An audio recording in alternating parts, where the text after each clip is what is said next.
What we've got to do now is we put the one first end on. Is we're going to measure the length that we need, roughly, by rolling this along it, the old one. If you haven't got the old one because it's come off in pieces or something, what you have to do is try and work it out with a piece of wire. Now that took us to there, so for good measure we're going to find our little cutter. What are you pointing that at? We're going to find our cutter because that's the length that we've just worked out we need. Believe me, I know what I'm doing. Oh dear. Yeah, right. By the way, that's like sort of got me on there now. Ah. So we've worked it needs to go to there. We need to add a little bit for making the swage at the end, and about thumb's length again to account for any we take out in the corners. This is not a precise art. Precise science, sorry. Now this is how you use the cutter.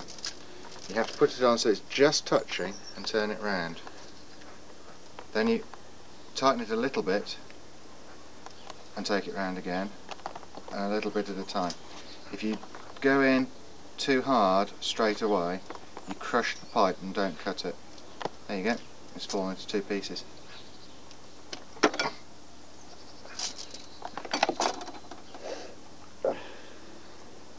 Now that's not straight where we've cut the end. Do you see how that's a little bit kinky? Kinky! Ooh! So what we do... Dad, I think they want you on there. Oh, sorry. Well, I think they might. But you and you. We take this the other way around and we use this as a straightener. I thought you had to, what's the name? Pardon? I thought you had to put another name on. Well, what we'll do, if you watch, yes, we do have to put that on in a minute. What we do is we put it in flush, and if we clamp this up, what it will do is we'll straighten that end. So we just clamp it up, and now... It's got zoom in it. Yeah, but don't use it. Right then. That has straightened that end. So we turn it around a quarter, push it out a little bit, clamp it up again. Can you take the voice you don't want out of this? Does it matter? As long as they know what they're doing. Clamp that up again. We want to get about 2 or 3 lengths clamped to give us a straight part to work to. Look at his face. You see how that's taken out the kinks from the end? It's a bit kinked there, but it's taken out the kinks from the end. So what we can do now is, this is the bit you've got to remember, is before you try and swage it... Don't look at his face. Put your... I think we're about to have a change of cameraman. No. We put the end on.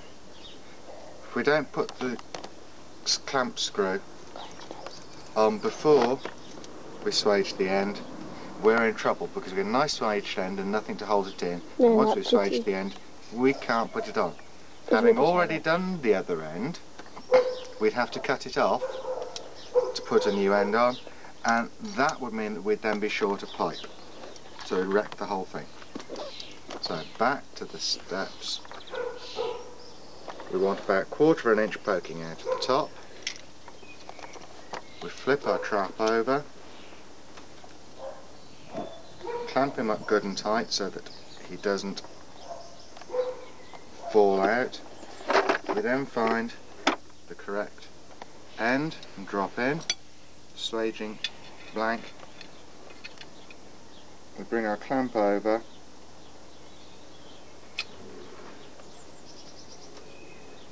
and we use it as a press. Looks like a cinema inside this eyepiece. Do that up lightly. Having got it to that stage, it's then just brute force over ignorance, and we try and get it to go down as square as you can, watching it as it goes. If it doesn't go down square and flat, we don't get a good swage. It's got to be completely trapped between the die and the die. a pair of dies. Die, sucker, die. I can't take your voice off this. We're going to have to do this again in a minute. Really? Then remove it. That's sad. Take that off. Remove our die, careful not to lose it. Put him back in the box. Undo our wing nut. So what we're going to do, like, redo it on the next one you got to do. Remove this from the clamp. And then we dress him. Use nice pretty clothes. Do you see we get ridges in the pipe? We get ridges in the pipe from where it was in the clamp that used to grip it. If we leave those on, they're little high points on the pipe which will make it tighter to turn in our swaged end. So we just dress these off.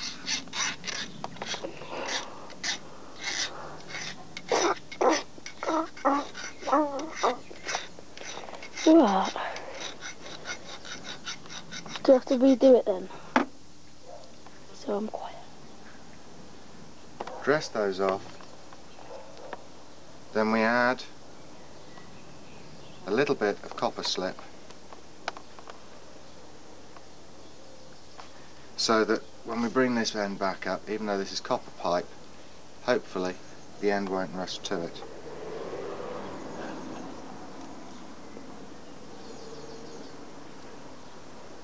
Excess off the front because we don't want copper slip getting into the brake lines. We do want copper slip round the back though, where it will collect crud. Once we've got some copper slip between the two parts, carefully wipe off all the excess, and that is now ready to be warped into place on the caliper at the front of the car.